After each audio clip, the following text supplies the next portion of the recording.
And there I was, sitting there. My friend Carlito had just made a banger. It was on the road to making a few more bangers as well. I didn't know what to do. A Donkey Kong family tree. It was genius. But why would I follow the first Mario villain when I can just do the best one instead?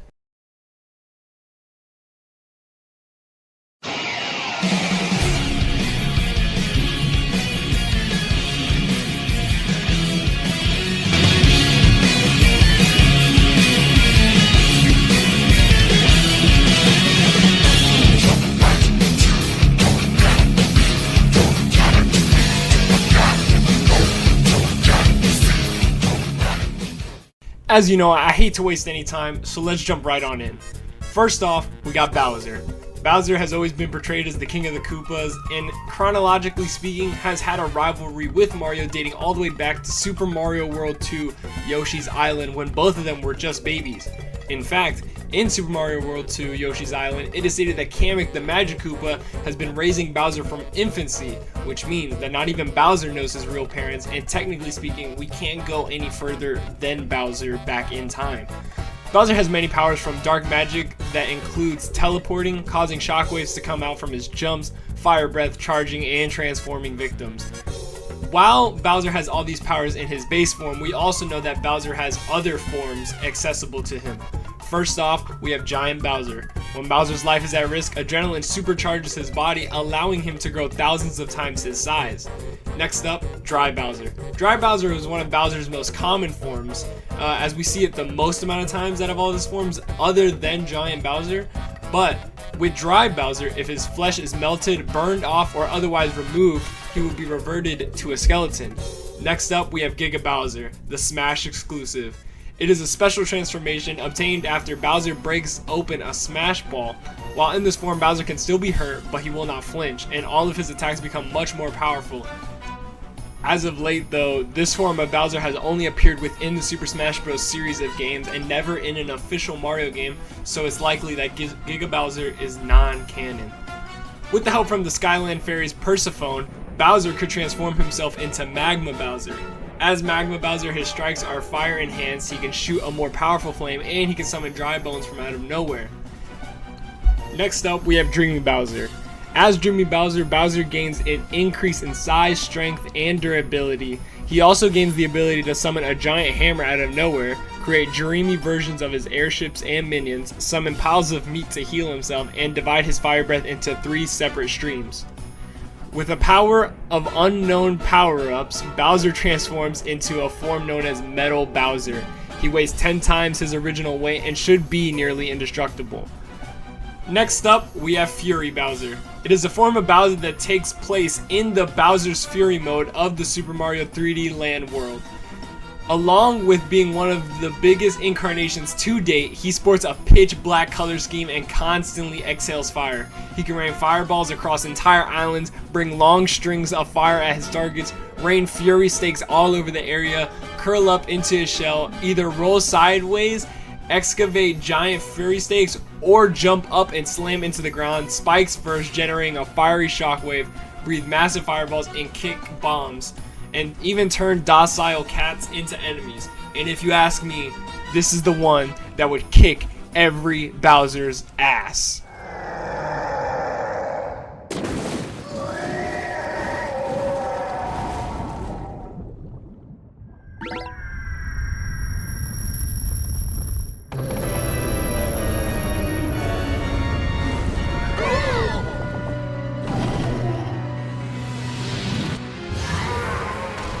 Weird, huh? I didn't think we would be coming back to talk about Dry Bowser, but here we are. In most games, Dry Bowser appears to be the same entity as Bowser. In fact, his first appearance was in the new Super Mario Bros. DS game, where in that game, he was the same as just regular old Bowser, and at the end was eventually revived by Bowser Jr. to come back to life. This held true in Mario Party 10 and Mario & Luigi Bowser's Inside Story, where in Mario Party 10, Bowser's skin is burned off by the lava yet again, and he becomes Dry Bowser in the mini-game Bowser's Tank Terror. The one game where these things aren't as clear-cut as usual is in Mario Party Island Tour, in which Dry Bowser is referred to as a close family friend. You see, a theory I find plausible is that Bowser has been doing some time traveling himself and he's gotten Dry Bowser from the past. This is kind of similar to how Mario is able to appear next to Baby Mario, or even how DK is able to appear next to Baby DK in Mario Sluggers. In Mario Party Island Tour, he might just be lying about the fact that this is a Bowser from the past, so that way the others don't find out.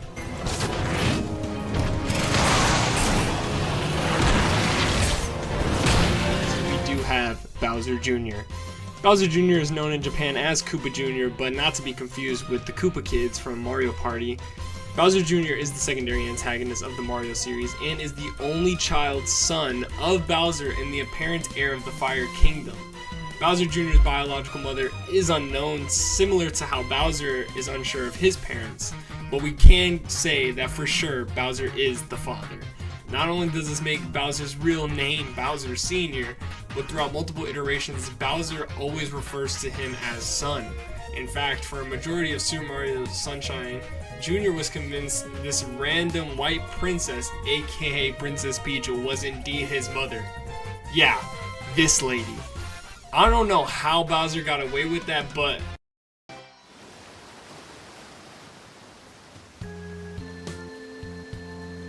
Junior, I've got something difficult to tell you about Princess Peach. I know, she's not really my mama. Someday, when I'm bigger... never mind then.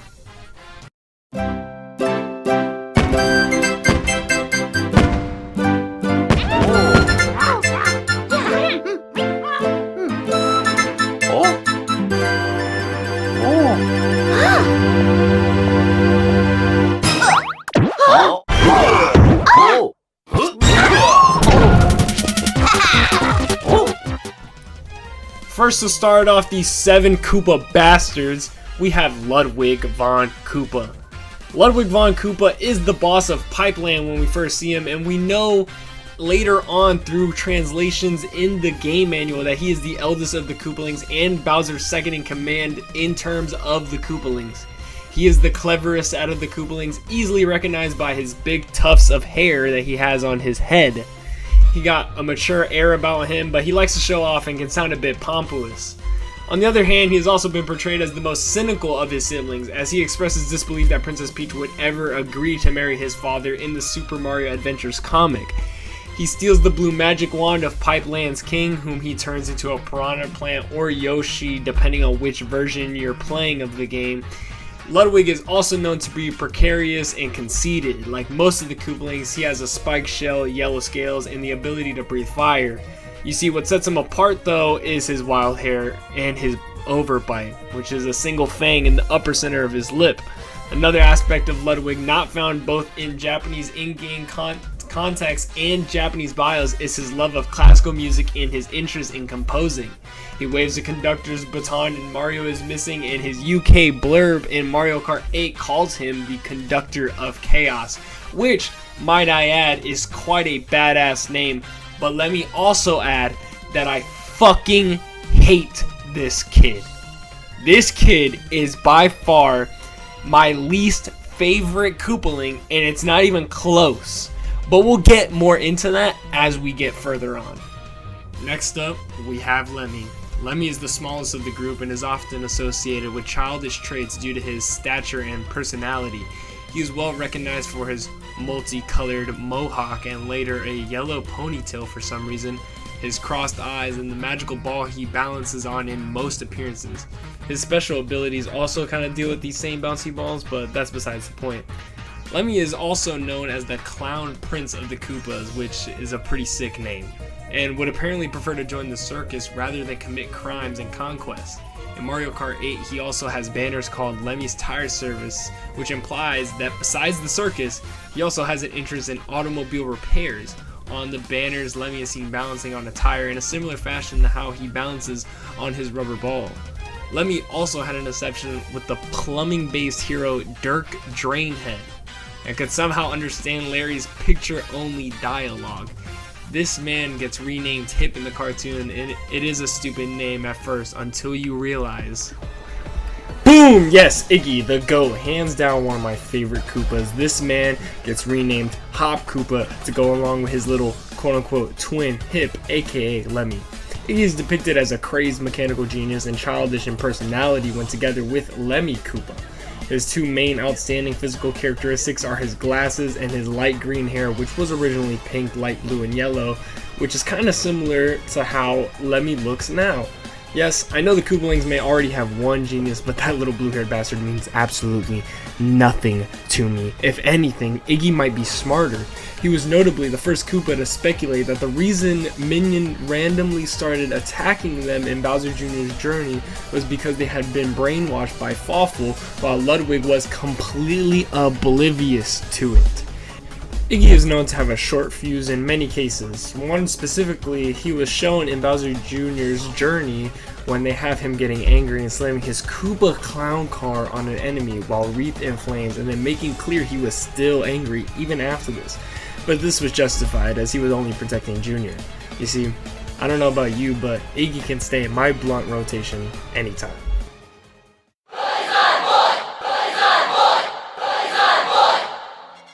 I know you can hear the shouting from the stands. That's right, we are talking about Roy. From what has been revealed about Roy's personality, he is more brawn than brains, preferring brute force over thinking things through.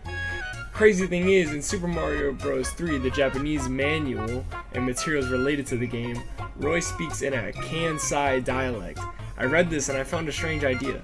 That means that while every other Koopa presumably speaks in a Kyoto dialect, Roy speaks as if he is from Kansai.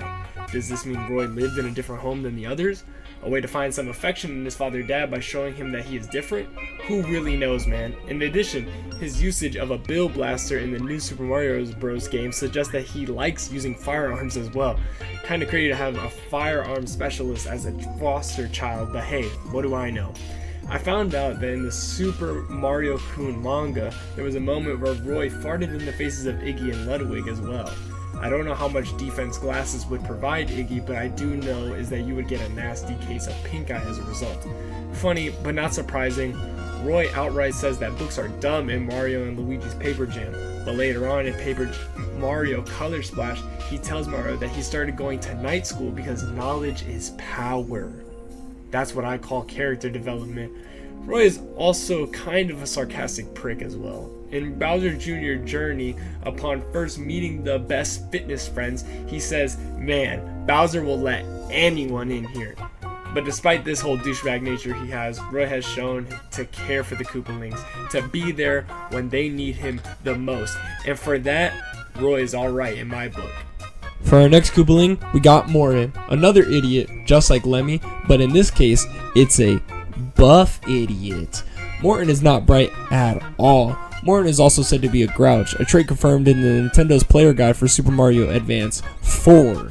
Morton may also have a slight interest in construction. It seems he has a few advertisements spread around Mario Kart 8. In Ice Ice Outpost, many containers and machines present the Morton or Morton Construction logo on them, suggesting that his company is collaborating with the Toads or the Toad Polar Expedition of 2014 to 2015. In Mario Luigi's Superstar Saga and Bowser's Minions, Morton is always shouting and often speaks in the third person, so in easy to understand terms, Morton speaks like a damn caveman. But even though we have this blathering idiot with us, he is definitely a friendly giant. Upon being given the order to look after Junior by Bowser, Morton took his role as a protector seriously, keeping the Koopa Prince happy by feeding him his favorite food, and even one of his skills as first officer is placing himself in front of Junior, acting as a shield. Morton puts Junior's safety as a priority and will fight anyone who has intentions of harming him, even from one of his own siblings, shown when he got in between Roy and Junior when the latter two were arguing. So with all that being said, Morgan ain't too bad. Next up, we're talking about my second and least favorite, Wendy. First of all, we are going to get to baking this stupid ass Koopa. In the process of me recording my bit here for Wendy, I got a little too carried away. So instead of me roasting her, we're going to actually talk about her. Wendy Koopa was formerly known as Cutie Pie Koopa in the cartoons. She acts as a leader of the Koopa troop under Bowser, and she seems to be the only female of the group. Nobody else seems to have any sisters involved other than Wendy. And Wendy was named after a famous musician also going by Wendy O. Williams, who is the lead singer of the punk band Plasmatics. You see, Wendy has this really weird tan to her that none of the other Koopalings have. Not to mention, she dresses awfully. On top of her awful fashion sense, she also seems to be an interior designer, also found by her signs in Mario Kart 8, which, if you ask me, I want nothing to do with her, and I especially don't want her decorating any place that I have to find myself living in for more than 5 minutes. And last but not least of our Koopalings, we have Larry. In Super Smash Bros. For Nintendo 3DS, this man is described to have aggressive tendencies, which make him pretty mild for a Koopaling. Most of the time, these tendencies are caused when people refer to him as short, which... Napoleon complex. For instance, Starlo once called Larry short, resulting in a pissed off Larry going off on him, implying that Larry does indeed have a Napoleon complex. In the Wii U version of Mario and Sonic at the Rio 2016 Olympic Games, Larry seems to be a complete horse kid, and he will not shut up about horses. Although, if you beat him in Equestrian, he seems to be pretty humble about it. On top of that humility, my boy can spit some game too. In the Super Mario Kun manga, Blue Toad actually catches this man just casually chopping it up with a mother. Larry may not be able to beat Mario, but he can for sure choke out a cougar. But all of this begins to fall apart when I found out that the little man has a deep admiration for that scumbag Ludwig. In Paper Jam, this man is always with him and constantly referred to Ludwig as boss, even though this man is just not the leader. Larry ruined all his chances of being able to partake in the blunt rotation. Now here's when things start to get a tiny bit odd, as if it wasn't already odd enough. You see, I did research for this video, a lot of research, and to be honest, to get kinda off topic, I have friends that love Mario Party, so I am constantly finding myself in some type of game. And to be real, not once did I think Bowser had more kids than just Junior and the Koopalings. And even then, the Koopalings are his adoptive kids, so technically, Junior is his only real child. But as of today, my knowledge has been questioned. That was until I came across the Koopa kids. These 3 kids made their first appearance in the first Mario Party game, when I, and so many others, believed that they were only henchmen. You see, these kids only showed up on the last stage of Mario Party, but that was until Mario Party 2 had dropped, the sequel, the beloved sequel. Not really beloved. Now, one of these kids could be found on every stage in Mario Party 2. You see, this continues all the way up until the next game. Mario Party 3 drops, and now they have their own shops. This is really strange considering that they are only henchmen, but maybe this is just Bowser trying to find his way to take over the stage even more. Mario Party 4 comes out. This kid is now on the roster. Why is Bowser letting one of his servants play the games? I landed on a Bowser space and look at this kid. Not only does he want to play the games with us, but he also wants to steal my coins too? No, wait. That is not Junior. That is a Koopa kid we're talking about. That is a henchman. That is not Bowser's son. But then they doubled down on this years later in Mario Party 7. Look, I have no idea if this is his son or if any of the 3 kids are his son. But if they are, I can confirm with you that this is not Junior, and Bowser is definitely avoiding some type of child support right now. And now we've gone through our main set of family Koopas, and family I mean the ones related to Bowser. We now need to talk about a side division of Koopas, like what I like to call the Koopa cousins. And what better person to get for my Koopa cousins section than the man that gave me the platform to speak on in the first place. I would like to introduce you guys to Carlito. Funny how in the process of making my video, Bezzy gets me for his. Anyways y'all, it's your boy, Carlito. I was the professor of Khan College, but now I've been reduced to random voiceovers for essays. Without further ado, let's talk about the Koopa's cousins. First off, we got the Chargin' Chucks. These are those annoying ass football Koopa gremlins you first fought in Super Mario World. And as you'd expect for football, Chuck is really built, being shown as around the same size as Morton and Roy, which is pretty fucking big for the average Koopa. He even gets invited to golf as a candidate over Morton and Roy in Super Rush. The boring shit over though, this next part really blew my mind. If a Charging Chuck dies, it actually has a chance to turn into this crazy fuck after death. The Bruiser. He breaks blocks like a maniac. It's raw as shit. These Charging Chucks sometimes just literally get a second chance at life, but as ravaging boxing demons. That is an insane bit of lore for a Mario game. Next, Boom Boom. If you compare Boom Boom to a Charging Chuck, you can actually see quite a resemblance, meaning these two Koopas might actually be more related than we thought. Who really knows though? But a thing to note is that Boom Boom attacks like he's spinning, which is extremely similar to what the Bruisers do. Boom Boom might be a Koopa in between life and death, a Koopa that was able to master his dead friend's techniques, while still being very visibly alive and well. Now, Pom Pom. This one's really short. She's kinda just the female counterpart to Boom Boom, but being way cooler, wielding a shuriken and being able to clone herself perfectly with ninjutsu. But that's really all there is to her. Sumo Bro. Also known as the Sumo Brothers. They are Koopas that have a lot of strength. Just a really big stomp from them 5 feet away can still immobilize Mario. Pretty fucking impressive. He also has this fire-ass design. I mean, I can't even put into words how fucking gas this is. Kamek.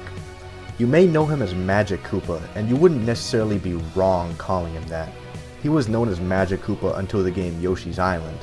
In Yoshi's Island, he had a super major role as the villain, which is where he would gain the name Kamek. He was the main caretaker of Bowser when he was an infant, and still continues to serve Bowser to this very day. The name Magic Koopa now serves as Kamek's species name. Kamek is just the main Magic Koopa we're all used to. Here's Kamela, this dumbass looking witch Koopa. She's described as being both Bowser's right-hand woman and the brains behind Bowser. She appeared in a couple of the Paper Mario games. And as much as I hate her, it's really interesting to see that there's multiple Magic Koopa variants. Like now everyone's favorite, Motley Boss Blob. And yes, that's his real name. He bears a slight resemblance to the Koopalings. It's kinda weird that they made him look so similar, honestly. This is a random-ass Koopa boss that appears in Mario 3D World, so it's weird that they fucking gave him that resemblance, but whatever. He's this jester that makes these blob things form into a big blob clown. And his name actually derives from the word motley itself, which actually means jester. Mr. Boss Blob's design also really reminds me of Marx from Kirby, it reminds me of Marx a lot. Alright, so I'm running on a bit of a time crunch and I got about 39 more Koopas, so we're gonna do a speed run. Koopa Troopas, basically Goombas, but Koopas. Hammer Bro, Koopas but they fucking throw hammers. Sledge Bro, Hammer Bro, but sledgehammer throw.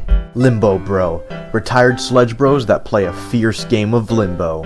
Dry Bones, dead Koopas. They're Koopas with wings. Now they're dead.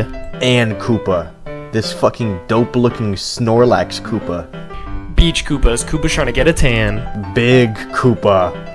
Bombshell Koopas, these ones have bombs for shells. Climbing Koopa, they're Koopas that climb fences. Dark Koopas, thugged out rock and roll Koopas. Vomer, this scary ass fake Dry Bones. Electro Koopas, read the name again and you tell me what it does. The Electro Koopa King. Its name is way cooler than what it actually is. Glad Red Koopas, Happy Koopas. Tubba Troopa. This one's pretty fire, I actually like this one. Koopa Troll, armored Koopas, but they have a higher salary. Koopa Troopa 6 stack, it's 6 of them. Koopelian, they're chameleon Koopas. KP Koopas, they're Fight Club Koopas. Mad Green Koopa. Mural Koopa, cavemen like paint. Space Troopa, a Koopa with a space helmet. State Troopa, basically the LAPD. Storm Troopa, this is real. This is from the Super Mario Bros. Super Show.